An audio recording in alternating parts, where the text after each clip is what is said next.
ನಮಸ್ತೆ ಸ್ನೇಹಿತರೆ, ಇಂದು ನಾವು ಒಂದು ಸುಂದರವಾದ ಪ್ರೇಮಕಥೆಯನ್ನು ಕೇಳೋಣ. ಈ ಕತೆ ನಿಮ್ಮ ಹೃದಯಕ್ಕೆ ಹತ್ತಿರವಾಗುತ್ತದೆ, ಆದ್ದರಿಂದ ಕೊನೆಯವರೆಗೂ ನೋಡಿ. ನಮ್ಮ ಚಾನೆಲ್ಗೆ ಹೊಸಬರಾಗಿದ್ದರೆ ದಯವಿಟ್ಟು ಸಬ್ಸ್ಕ್ರೈಬ್ ಮಾಡಿ, ಲೈಕ್ ಮಾಡಿ, ಶೇರ್ ಮಾಡಿ. ಈಗ ಕತೆಗೆ ಹೋಗೋಣ. ನನ್ನ ಹೆಸರು ಅಜಯ್. ನನ್ನ ವಯಸ್ಸು 35. ನಾನು ಒಂದು ಸಣ್ಣ ಹಳ್ಳಿಯಲ್ಲಿ ಶಾಲಾ ಶಿಕ್ಷಕನಾಗಿ ಕೆಲಸ ಮಾಡುತ್ತೇನೆ. ನಮ್ಮ ಹಳ್ಳಿಯಲ್ಲಿ ಒಂದು ದೊಡ್ಡ ಜಮೀನ್ದಾರರ ಮನೆ ಇದೆ. ಆ ಮನೆಯಲ್ಲಿ ರಾಜೇಶ್ವರಿ ಅವರು, ಅವರ ಗಂಡ ವೆಂಕಟರಾವ್ ಅವರು ಮತ್ತು ಅವರ ಮಗಳು ಸೌಮ್ಯ ವಾಸಿಸುತ್ತಾರೆ. ಸೌಮ್ಯಾಗೆ 26 ವರ್ಷ. ಅವಳು ನೋಡಲು ಅಷ್ಟಲಕ್ಷ್ಮಿಯರ ಸೌಂದರ್ಯದಂತಿದ್ದಳು. ಅವಳ ಕಣ್ಣುಗಳಲ್ಲಿ ಒಂದು ಮಾಯೆ, ನಗುವಿನಲ್ಲಿ ಒಂದು ಮಂತ್ರವಿತ್ತು. ನಾನು ಅವರ ಮನೆಗೆ ಆಗಾಗ್ಗೆ ಹೋಗುತ್ತಿದ್ದೆ. ಸೌಮ್ಯ ಬಾಲ್ಯದಿಂದಲೂ ನನ್ನ ವಿದ್ಯಾರ್ಥಿನಿ. ಅವಳು ಕಾಲೇಜು ಮುಗಿಸಿ ಹಳ್ಳಿಗೆ ಬಂದ ಮೇಲೆ ನನ್ನ ಜೀವನದಲ್ಲಿ ಏನೋ ಹೊಸ ಬಣ್ಣ ಬಂದಂತೆ ಅನಿಸಿತು.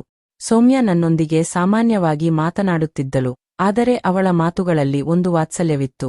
ಒಂದು ದಿನ ಸಂಜೆ ಶಾಲೆ ಮುಗಿದ ನಂತರ ಸೌಮ್ಯ ನನ್ನ ಬಳಿ ಬಂದು, ಅಜಯ್ ಸರ್, ನೀವು ಯಾವಾಗಲೂ ಪುಸ್ತಕಗಳಲ್ಲಿಯೇ ಇರುತ್ತೀರಿ. ಎಂದಾದರೂ ಜೀವನವನ್ನು ಆನಂದಿಸಿದ್ದೀರಾ ಎಂದು ಕೇಳಿದಳು. ನಾನು ನಗುತ್ತಾ, ಸೌಮ್ಯ, ನನ್ನ ಜೀವನ ಈ ಮಕ್ಕಳ ಮಧ್ಯೆ ಈ ಶಾಲೆಯಲ್ಲಿಯೇ ಇದೆ ಎಂದು ಹೇಳಿದೆ. ಅವಳು ನಾಚಿ ನಗುತ್ತಾ, ನಿಮ್ಮ ಮನಸ್ಸು ತುಂಬಾ ಶುದ್ಧವಾಗಿದೆ ಸರ್, ಅದಕ್ಕಾಗಿಯೇ ನೀವು ಎಲ್ಲರಿಗೂ ಇಷ್ಟ ಎಂದು ಹೇಳಿದಳು. ಆ ಮಾತುಗಳು ನನ್ನ ಹೃದಯವನ್ನು ಮುಟ್ಟಿದವು. ಕೆಲವು ದಿನಗಳ ನಂತರ ರಾಜೇಶ್ವರಿ ಮತ್ತು ವೆಂಕಟರಾವ್ ಅವರು ತೀರ್ಥಯಾತ್ರೆಗೆ ಹೊರಟರು. ಸೌಮ್ಯ ಮನೆಯಲ್ಲಿ ಒಬ್ಬಳೇ ಇದ್ದಳು. ಅಜಯ್, ನೀನು ಪ್ರತಿದಿನ ಮನೆಗೆ ಹೋಗಿ ನೋಡಿಕೊಂಡು ಬಾ. ಸೌಮ್ಯ ಒಬ್ಬಳೇ ಇದ್ದಾಳೆ ಎಂದು ರಾಜೇಶ್ವರಿ ಹೇಳಿದರು. ನಾನು ಸರಿ ಎಂದು ಪ್ರತಿದಿನ ಸಂಜೆ ಅವರ ಮನೆಗೆ ಹೋಗುತ್ತಿದ್ದೆ. ಸೌಮ್ಯ ನನಗೆ ಚಹಾ ಕೊಡುತ್ತಿದ್ದಳು. ನಾವು ಇಬ್ಬರೂ ಸ್ವಲ್ಪ ಸಮಯ ಮಾತನಾಡುತ್ತಿದ್ದೆವು. ಅವಳ ನಗು, ಅವಳ ಮಾತುಗಳು ನನ್ನ ಮನಸ್ಸನ್ನು ಸೆಳೆದವು. ಒಂದು ದಿನ ಮಳೆ ಬೀಳುತ್ತಿದ್ದ ಸಂಜೆ ನಾನು ಸೌಮ್ಯ ಮನೆಗೆ ಹೋದೆ. ಮನೆಯಲ್ಲಿ ವಿದ್ಯುತ್ತಿರಲಿಲ್ಲ. ಸೌಮ್ಯ ದೀಪದ ಬೆಳಕಿನಲ್ಲಿ ನಿಂತಿದ್ದಳು. ಅವಳು ಗುಲಾಬಿ ಬಣ್ಣದ ಸೀರೆಯಲ್ಲಿ ದೇವತೆಯಂತೆ ಕಾಣುತ್ತಿದ್ದಳು. ಸರ್, ಈ ಮಳೆಯಲ್ಲಿ ಬಂದಿದ್ದೀರಾ? ನಿಮಗೆ ನಮ್ಮ ಮನೆ ಅಂದರೆ ತುಂಬಾ ಇಷ್ಟ ಅಲ್ಲವೇ ಎಂದು ನಾಚುತ್ತಾ ನಕ್ಕಳು. ನಾನು ಅವಳ ಕಣ್ಣುಗಳಲ್ಲಿ ನೋಡುತ್ತಾ, ಸೌಮ್ಯ, ನೀನು ಇರುವ ಜಾಗವೇ ನನ್ನ ಮನೆ ಎಂದು ಹೇಳಿದೆ. ಅವಳು ಇದ್ದಕ್ಕಿದ್ದಂತೆ ಮೌನವಾದಳು. ಅವಳ ಕಣ್ಣುಗಳಲ್ಲಿ ಒಂದು ಹೊಸ ಭಾವನೆ ಕಾಣಿಸಿತು. ಆ ರಾತ್ರಿ ನಾವು ದೀಪದ ಬೆಳಕಿನಲ್ಲಿ ಕುಳಿತು ಮಾತನಾಡಿದೆವು. ಸೌಮ್ಯ ತನ್ನ ಬಾಲ್ಯದ ಕನಸುಗಳ ಬಗ್ಗೆ, ತನ್ನ ಭಯಗಳ ಬಗ್ಗೆ ಹೇಳಿದಳು. ಸರ್, ನನಗೆ ಯಾರಾದರೂ ನನ್ನನ್ನು ಅರ್ಥಮಾಡಿಕೊಳ್ಳುವವರು ಬೇಕು, ನಿಮ್ಮಂತ ಮನಸ್ಸಿನವರು ಎಂದು ಅವಳು ಹೇಳಿದಳು. ನಾನು ಅವಳ ಕೈ ಹಿಡಿದು, ಸೌಮ್ಯ, ನೀನು ನನಗೆ ತುಂಬಾ ವಿಶೇಷ.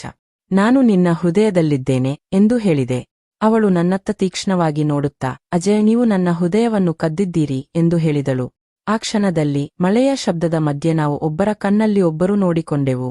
ಸೌಮ್ಯ ನನ್ನನ್ನು ಹತ್ತಿರಕ್ಕೆ ಸೆಳೆದಳು. ಅವಳ ಉಸಿರು ನನ್ನ ಮುಖದ ಮೇಲೆ ತಾಗಿತು. ಸಾಯಿ, ನೀನು ನನ್ನೊಂದಿಗೆ ಇರುತ್ತೀಯಾ, ಏನಾದರೂ ಆಗಲಿ ಎಂದು ಅವಳು ಕೇಳಿದಳು. ನಾನು ಅವಳ ಕಣ್ಣುಗಳಲ್ಲಿ ನೋಡುತ್ತಾ, ಎಂದಿಗೂ ನಿನ್ನ ಜೊತೆ ಇರುತ್ತೇನೆ ಎಂದು ಹೇಳಿದೆ. ಆ ರಾತ್ರಿ ನಾವು ಒಬ್ಬರಿಗೊಬ್ಬರು ಮನಸ್ಸು ಬಿಚ್ಚಿ ಮಾತನಾಡಿಕೊಂಡೆವು. ಆದರೆ ಆ ರಾತ್ರಿ ಒಂದು ಅನಿರೀಕ್ಷಿತ ಘಟನೆ ನಡೆಯಿತು. ಮನೆಯ ಬಾಗಿಲನ್ನು ಜೋರಾಗಿ ಬಡಿದ ಶಬ್ದ ಕೇಳಿಸಿತು. ನಾವು ಇಬ್ಬರು ಭಯದಿಂದ ಒಬ್ಬರನ್ನೊಬ್ಬರು ನೋಡಿಕೊಂಡೆವು. ಯಾರು ಈ ಸಮಯದಲ್ಲಿ ಬಂದಿರಬಹುದು?